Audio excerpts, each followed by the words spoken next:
episode hari ini. Oke, baik, anak-anak sudah siap?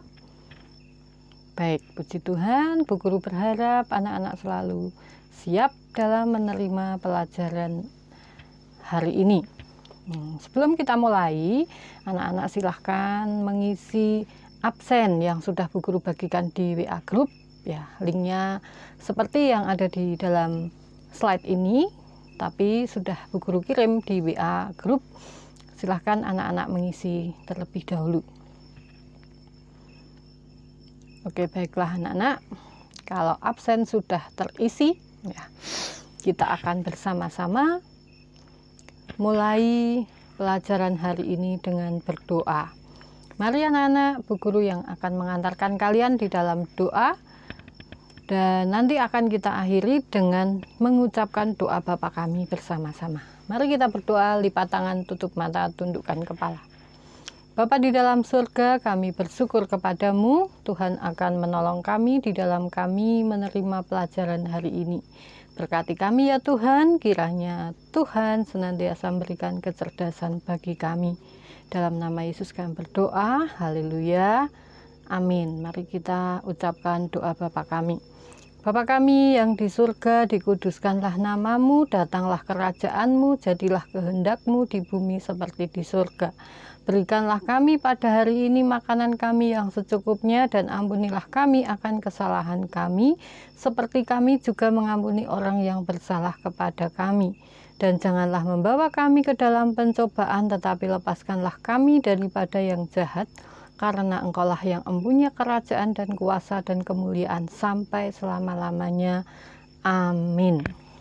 Ya.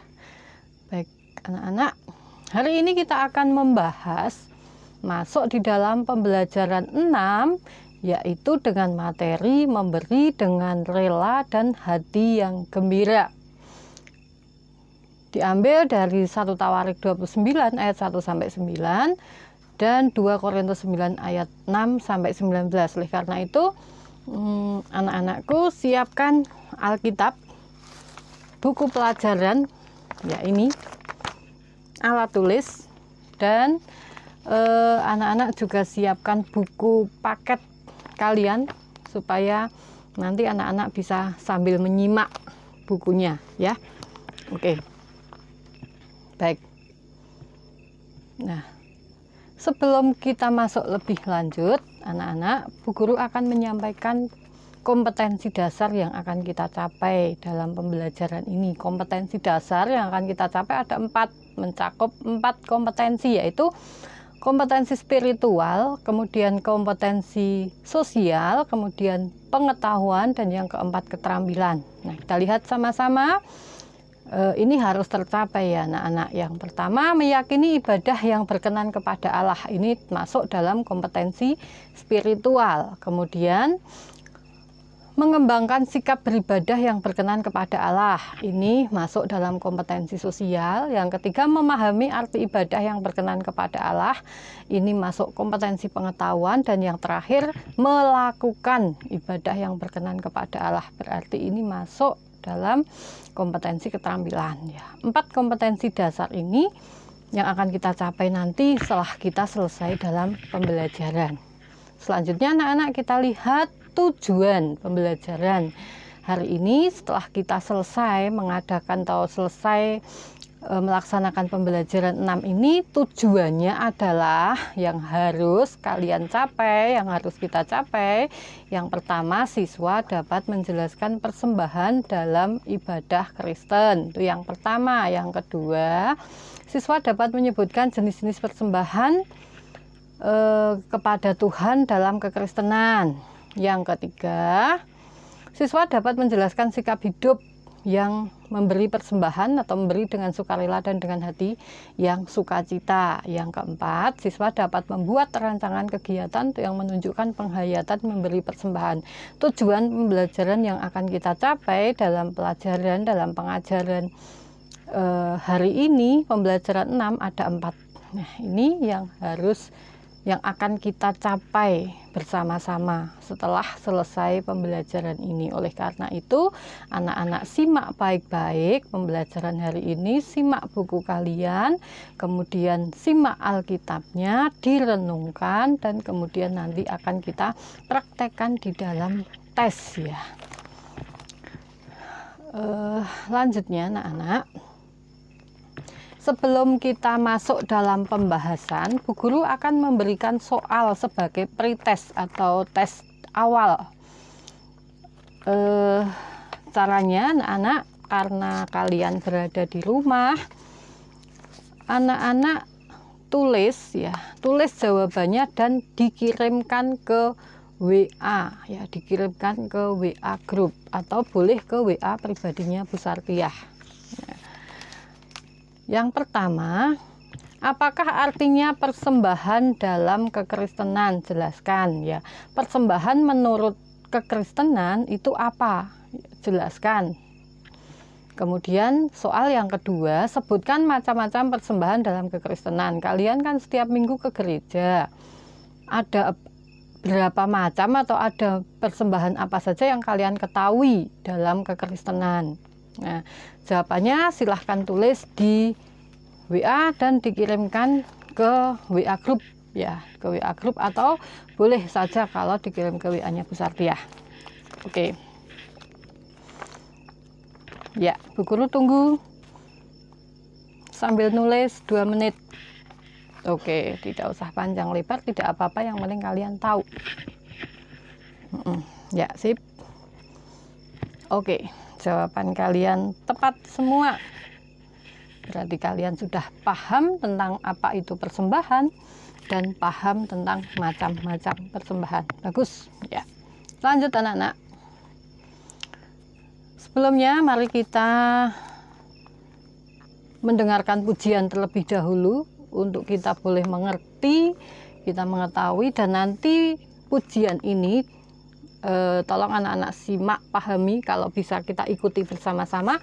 Nanti akan ada tugas di akhir dari pelajaran dengan lagu yang sekarang ini kita dengarkan.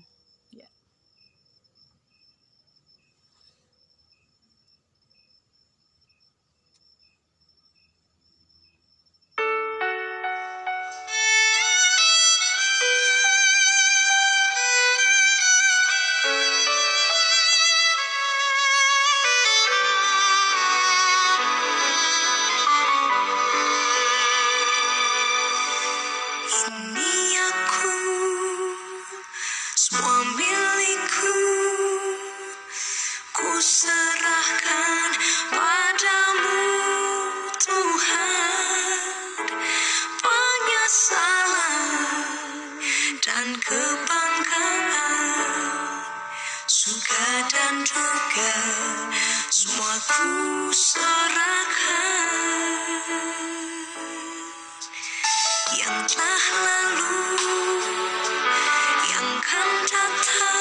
Sebagai persembahan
serahkan dalam tanganmu. Ku persembahkan hidupku kepadamu Tuhan, untuk kemuliaan-Mu. Ku berikan hidup ini sebagai persembahan yang berkenan padamu. Ku persembahkan hidupku kepadamu Tuhan, untuk kemuliaan-Mu. Ku berikan hidup ini sebagai persembahan yang berkenan padamu. Ku berikan hidupku kepadamu Tuhanku.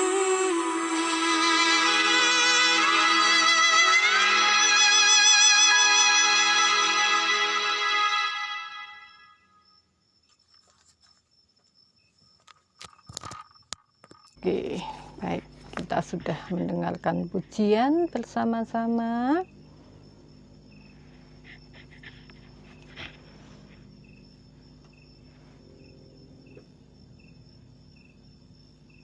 Ya, kita lanjut, anak-anak.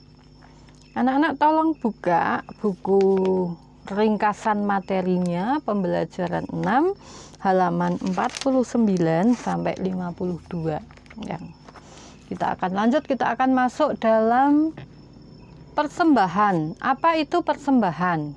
Ya, tadi anak-anak sudah menjawab, persembahan adalah memberi kepada Tuhan. Ya, betul, itu bagus. Ya, persembahan adalah salah satu cara untuk meringankan pekerjaan gereja atau meringankan beban keuangan gereja. Itu persembahan, ya. Nah, persembahan di dalam kekristenan itu bukan hanya persoalan memberi sejumlah uang, tetapi yang terpenting adalah motivasi, harapan, tujuan, dan emosi orang yang memberikannya. Maksudnya apa, anak-anak? Maksudnya adalah ketika kita memberi persembahan itu bukan urusan kita memberi banyak atau sedikit, kita memberi uang, kita memberi barang ke gereja kepada Tuhan, tetapi lebih daripada itu adalah hati kita ketika kita memberi, sikap hati kita ketika kita memberi. Ya, anak-anak ingat ceritanya Kain dan Habil kan? Ceritanya Kain dan Habil itu masalahnya sebenarnya seperti ini, ya.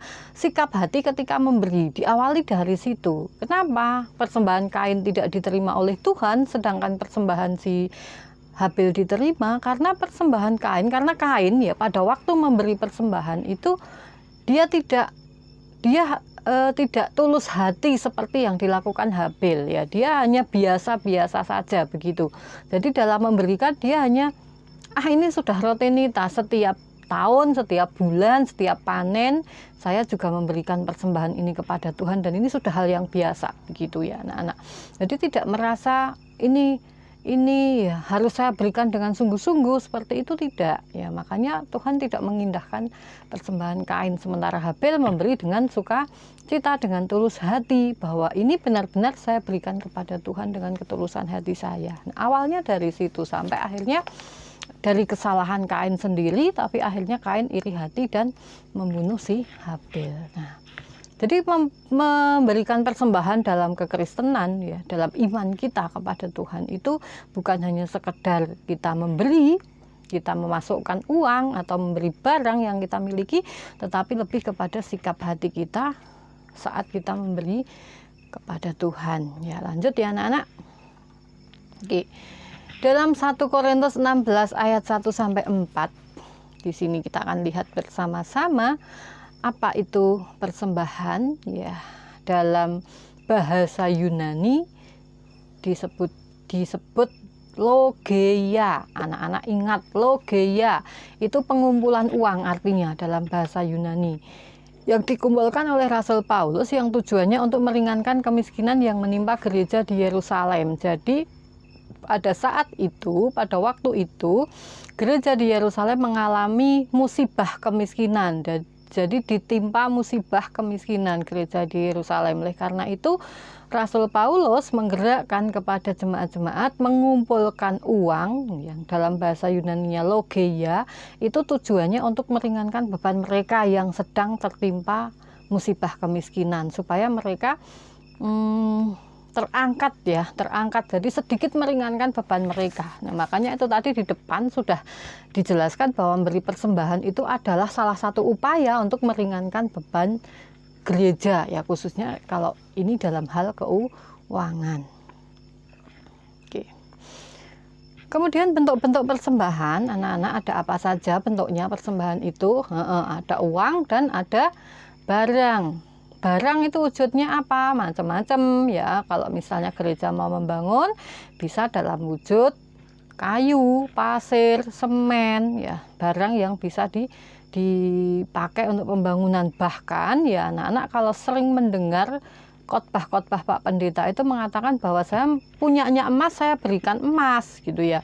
Kalau saya punya kayu, saya berikan kayu, saya punya emas, saya berikan emas, supaya itu bisa dijual dan akhirnya uangnya bisa dibelikan bahan bangunan untuk membangun ya.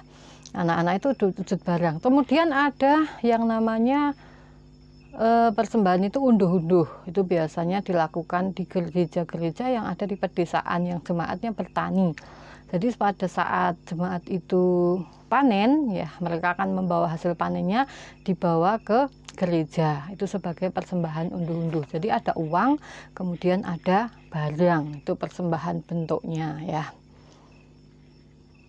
Tujuan kita memberi persembahan apa anak-anak? Apa supaya dilihat orang, supaya dipuji orang lain, atau apa?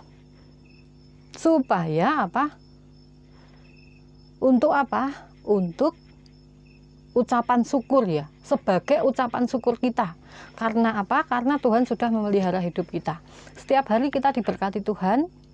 Nah, kalau setiap hari kita diberkati Tuhan, tidak pernah kelaparan, bahkan kita diberi uang jajan, uang saku, itu semua karena berkat Tuhan, bukan semata-mata karena kekuatan kita, kekuatan orang tua kita, tapi itu semua adalah berkat Tuhan. Maka kita harus selalu mengucap syukur.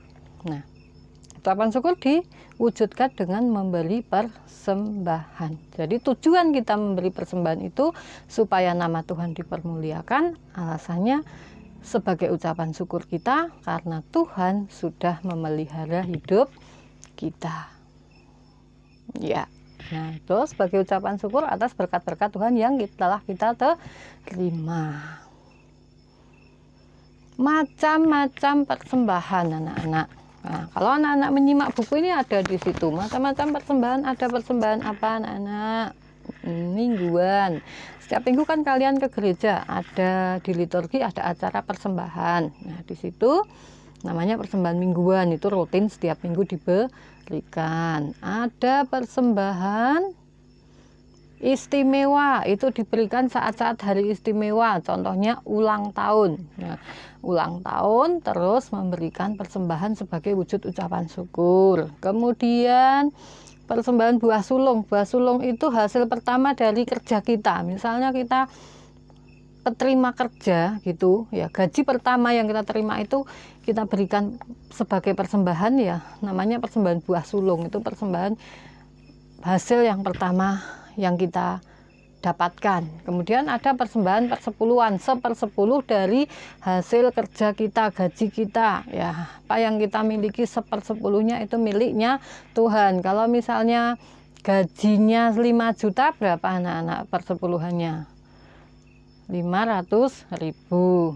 Kalau misalnya gajinya 2 juta ya 200.000. Pokoknya 1/10 dari hasil kita itu namanya persembahan persepuluhan, dan itu menjadi haknya Tuhan. Ada persembahan unduh-unduh, tadi sudah Bu Guru jelaskan di depan ya. Dan kemudian masih ada banyak lagi. Ada persembahan khusus, namanya persembahan khusus, itu namanya pembangunan, seperti itu namanya persembahan khusus ya anak-anak. Oke, macam-macam persembahan ada banyak sekali. Oke, lanjut ya anak-anak ya. Nah, sikap yang benar dalam memberi persembahan, bagaimana anak-anak? Sikap kita yang benar saat memberi persembahan atau dalam kita memberi persembahan adalah yang pertama, kesukaan dan komitmen kepada kerajaan Allah. Saat kita memberi persembahan, komitmen kita adalah berpusat pada kerajaan Allah, bukan hal yang lain-lain. Bisa dilihat dalam 1 Tawarik 29 ayat 3 dan ayat yang ke-17. Kemudian yang kedua, kesediaan untuk mempersembahkan diri dan milik kita kepada Allah. Ya. Kesediaan itu berarti tanpa adanya paksaan. Itu dalam 1 Tawarik 29 ayat 5 sampai 6. Kemudian sukacita yang timbul dari memberi. Ya. Saat kita bisa memberi itu ada sukacita tersendiri. 1 Tawarik 29 ayat 9. Kemudian keyakinan bahwa apa yang kita peroleh berasal dari Allah tadi ya. Berkat-berkat yang kita terima setiap hari itu berasal dari Allah. Kita lihat dalam 1 Tawarik 29 ayat 12. Kemudian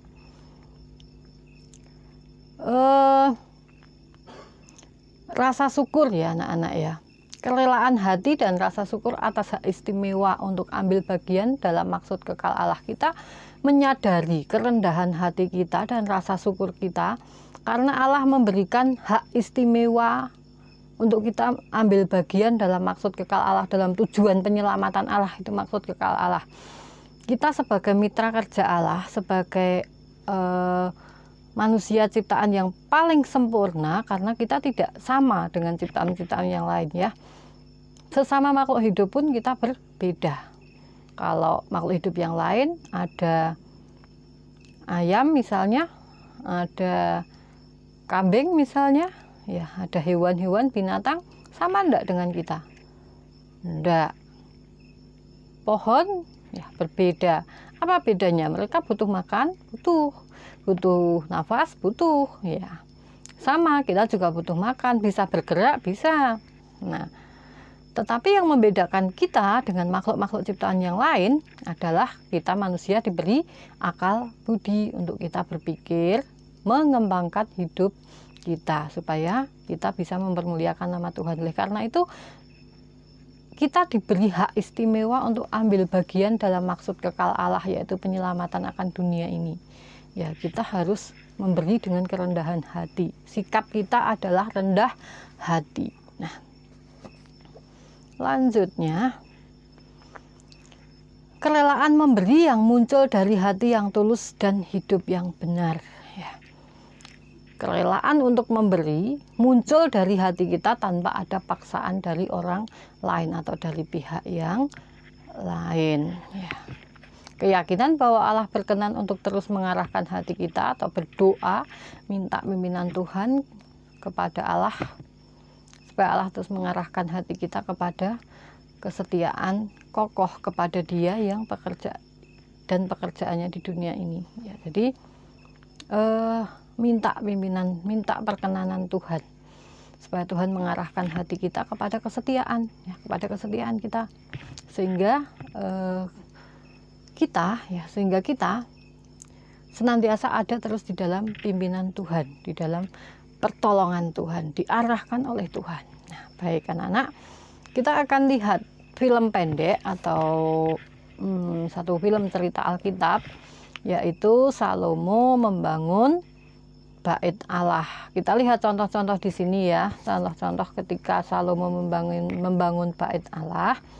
Ada banyak sekali persembahan yang diterima untuk pembangunan ini. Jadi ini contoh-contoh dalam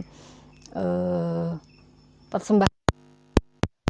Jadi anak-anak simak dan nanti akan ada tugas.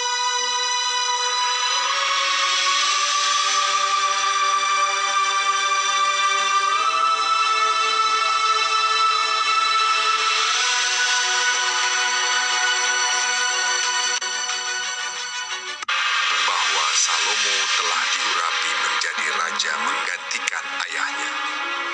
Salomo itu anaknya Daud ya. Hiram, Raja Tirus, senantiasa bersahabat dengan Daud. Lalu Salomo mengutus orang kepada Hiram dengan pesan, Engkau tahu bahwa Daud ayahku tidak dapat mendirikan sebuah rumah bagi nama Tuhan Allahnya, oleh karena musuh-musuhnya memerangi dia. Dan ketahuilah, aku berpikir-pikir hendak mendirikan sebuah rumah bagi nama Tuhan Allahku. Maka segera sesudah Hiram mendengar pesan dari Salomo itu, ia sangat bersukacita serta berkata, Terpujilah Tuhan pada hari ini, karena ia telah memberikan kepada Daud seorang anak yang bijaksana untuk mengepalai bangsa yang besar ini. Lalu Hiram mengutus orang kepada Salomo mengatakan, Aku telah mendengar pesan yang kau suruh sampaikan kepadaku. Aku akan melakukan segala yang kau kehendaki. Sementara itu engkau hendaknya menyediakan makanan bagi seisi istanaku. Demikianlah Hiram memberikan kayu aras dan kayu sanobar kepada Salomo seberapa yang dikehendakinya. Lalu Salomo memberikan kepada Hiram 20.000 kor gandum dan 20 kor minyak tumbuk, bahan makanan bagi seisi istananya tahun demi tahun. Dan Tuhan memberikan hikmat kepada Salomo seperti yang dijanjikannya kepadanya. Maka damai pun ada antara Hiram dan Salomo. Lalu mereka berdua mengadakan perjanjian. Raja Salomo mengerahkan orang Rodi ada 30.000 orang, 70.000 kuli, dan 80.000 tukang pahat di pegunungan. Belum terhitung para mandur kepala Salomo, yakni 3.300 orang banyaknya, yang mengawasi rakyat yang mengerjakan pekerjaan itu. Dan raja memerintahkan supaya mereka melinggis batu yang besar, batu yang mahal-mahal. Maka tukang-tukang Salomo dan tukang-tukang Hiram serta orang-orang Gebal memahat dan menyediakan kayu dan batu untuk mendirikan rumah itu. Dan terjadilah pada tahun ke-480 sesudah orang Israel keluar dari tanah Mesir. Pada tahun keempat sesudah Salomo menjadi raja atas Israel, maka Salomo mulai mendirikan rumah bagi Tuhan. Rumah yang didirikan Raja Salomo bagi Tuhan itu 60 hasta panjangnya dan 20 hasta lebarnya dan 30 hasta tingginya. Kemudian datanglah firman Tuhan kepada Salomo demikian, bahwa aku akan diam di tengah-tengah orang Israel dan tidak hendak meninggalkan umatku Israel. Setelah Salomo selesai mendirikan rumah itu, ia melapisi dinding rumah itu dari dalam dengan papan kayu aras. Lantai rumah itu dilapisinya dengan papan kayu sanobar. Demikianlah dilengkapinya ruang belakang supaya di sana ditaruh tabut perjanjian Tuhan, menjadi tempat maha kudus. Rumah itu seluruhnya, juga seluruh mesbah yang di depan ruang belakang itu dilapisinya dengan emas. Selesailah rumah itu dengan segala bagian-bagiannya dan sesuai dengan segala rancangannya. Jadi 7 tahun lamanya ia mendirikan rumah itu.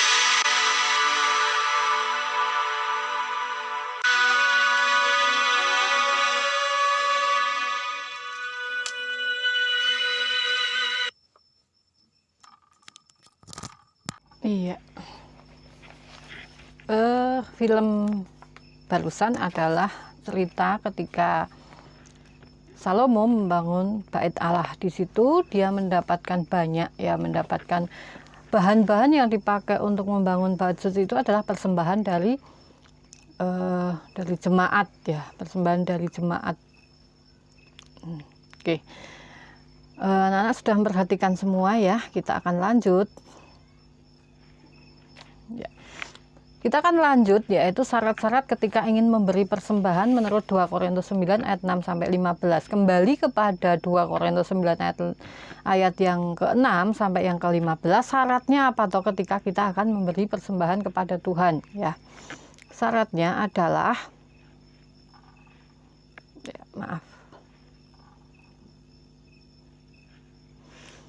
memberi dengan rela hati, dengan hati yang rela, dengan ketulusan hati. Kemudian memberi tidak dengan sedih hati atau karena paksaan, tidak boleh karena terpaksa. Dan kemudian memberi dengan sukacita. Yang pertama, memberi dengan kerelaan hati. Yang kedua, memberi tidak dengan sedih hati. Yang ketiga, memberi dengan sukacita. Nah, ini syaratnya ketika kita akan memberi persembahan. Kenapa? Kalau kita beri dengan secara paksaan, gimana? Tuhan tidak akan menerima, ya, sama saja. Kalau kita memberinya karena terpaksa, ya, Tuhan tidak menerima karena Tuhan melihat hati. Tadi di depan sudah dikatakan, sudah dijelaskan bahwa persembahan dalam kekristenan itu bukan hanya sekedar kita memberi uang, memberi barang, tetapi lebih kepada sikap hati, motivasi, pengharapan, dan tujuan kita di dalam memberi persembahan. Nah, kegunaan persembahan sekarang. Gunanya apa kalau kita memberi persembahan? Apa untuk pendetanya? Apa untuk apa? Ya, kegunaan persembahan itu untuk membantu pekerjaan pelayanan. Anak-anak bisa enggak menyebutkan pelayanan yang ada di gereja? Ya, contohnya, misalnya di gereja itu mengadakan acara, bisa sekolah minggu, bisa perayaan-perayaan Natal, itu juga diambil dari uang persembahan. Kemudian gereja membangun dari persembahan. Gereja membeli alat-alat di gereja, bisa wujudnya kursi, bisa meja, ya banyak sekali, itu juga diambil dari persembahan, ya.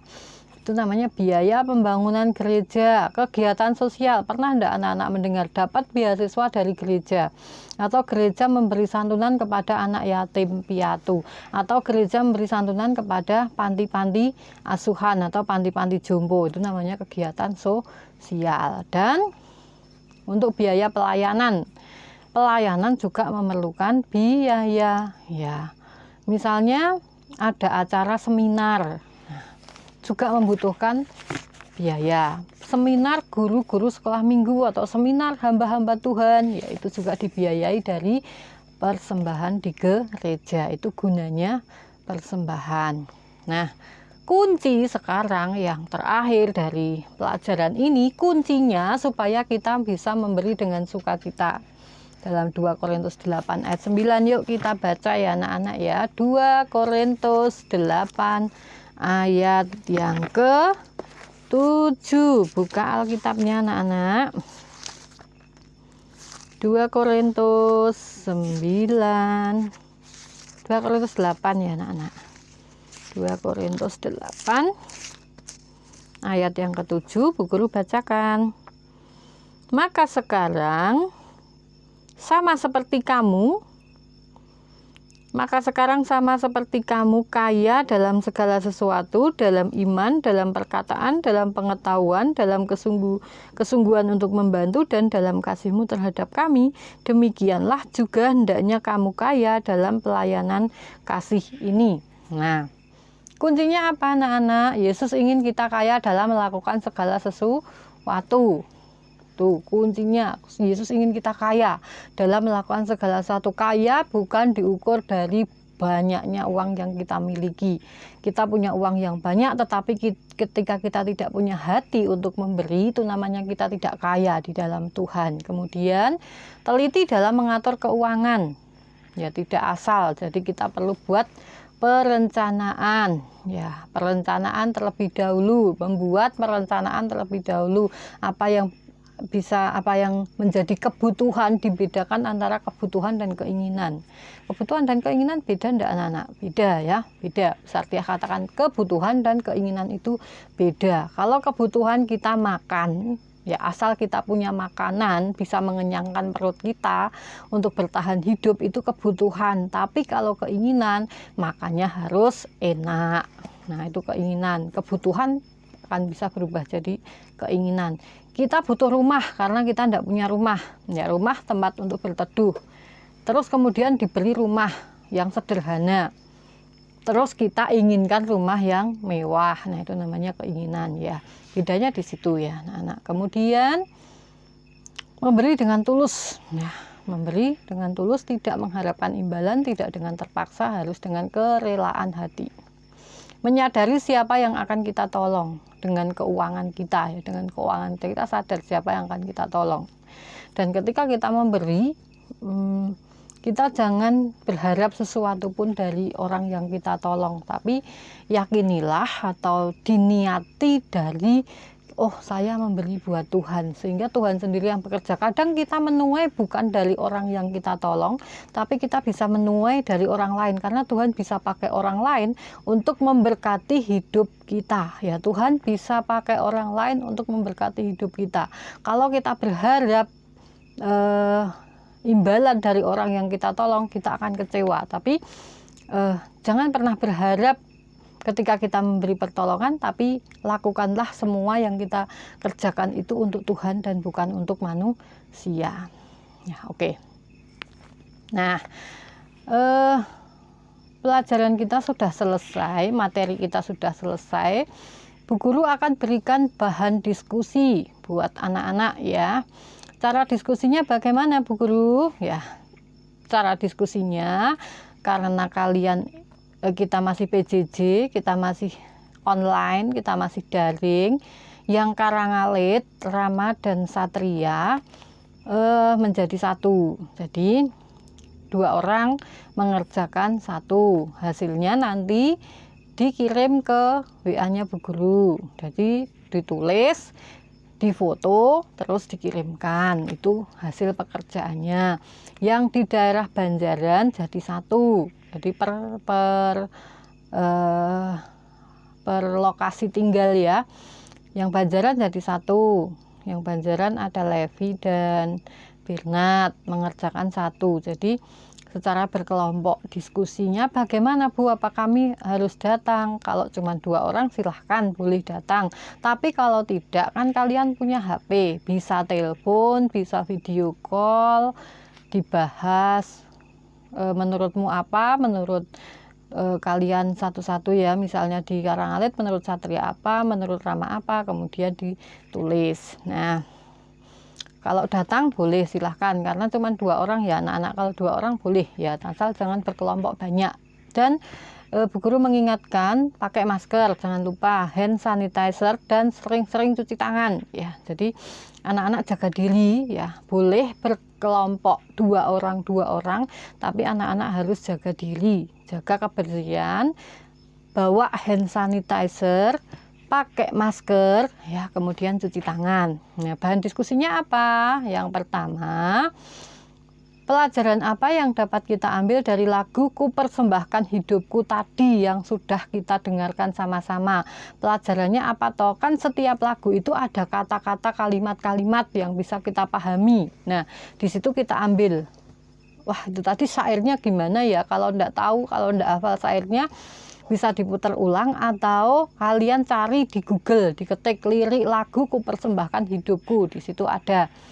Nah, kemudian ada pelajaran yang bisa kalian ambil atau maknanya apa atau dari lagu itu gitu ya. Yang kedua, dari video yang tadi kita lihat tentang Salomo mendirikan bait suci, apa yang bisa kita teladani dari pembangunan tersebut? Apa tadi anak-anak? Ada persembahan banyak sekali ya. Kemudian itu bisa untuk membangun bait suci. Nah, apa pelajaran atau keteladanan yang bisa kalian ambil dari film pendek tersebut? Dikerjakan berkelompok. Jadi menurut kalian, ya kalian bisa tanya, misalnya Levi menurutmu apa, Bernard menurutmu apa, kemudian dari dua pendapat itu disatukan terus ditulis gitu ya anak-anak. Tulisnya di mana? Di buku tulis, kemudian di foto, hasilnya difoto, tidak perlu banyak, yang penting sudah mencakup dua hal itu ya, difoto terus dikirim ke bu guru ya. Itu bahan diskusinya ya anak-anak. Dikumpulkan kapan? Bu guru beri waktu 3 hari. Jadi 3 hari dari sekarang anak-anak kirimkan ke WA-nya bu guru. Jadi selama 3 hari ini kalian akan berdiskusi, menentukan waktu kalian bisa bertemu atau bisa berdiskusi lewat HP, kemudian ditulis dan dikirimkan. Diberi nama, ya diberi nama, jangan lupa kelompoknya siapa-siapa ya. Oke. Itu bahan diskusinya. Kemudian anak-anak, oke, kita simpulkan sama-sama ya anak-anak ya. Kita akan buat kesimpulan tentang pelajaran hari ini yang sudah kita laksanakan bersama-sama. Yang pertama, kesimpulannya, persembahan dalam kekristenan lebih menekankan sikap dan motivasi dalam memberi persembahan, bukan sekedar memberi sejumlah uang atau barang, tetapi lebih kepada sikap hati. Kemudian tujuan persembahan kita sebagai ucapan syukur karena Tuhan sudah memberkati hidup kita. Memberi persembahan harus tulus ikhlas, tidak boleh mengharapkan imbalan. Oke, itu kesimpulan yang bisa kita ambil dari pelajaran hari ini. Materi sudah selesai, pelajaran sudah selesai, dan jika ada pertanyaan, bu guru masih menantikan pertanyaan. Kalian silahkan tulis di WA, kemudian kalian kirimkan, nanti akan bu guru jawab. Kemudian kita bahas sama-sama minggu depan dalam Google Meet.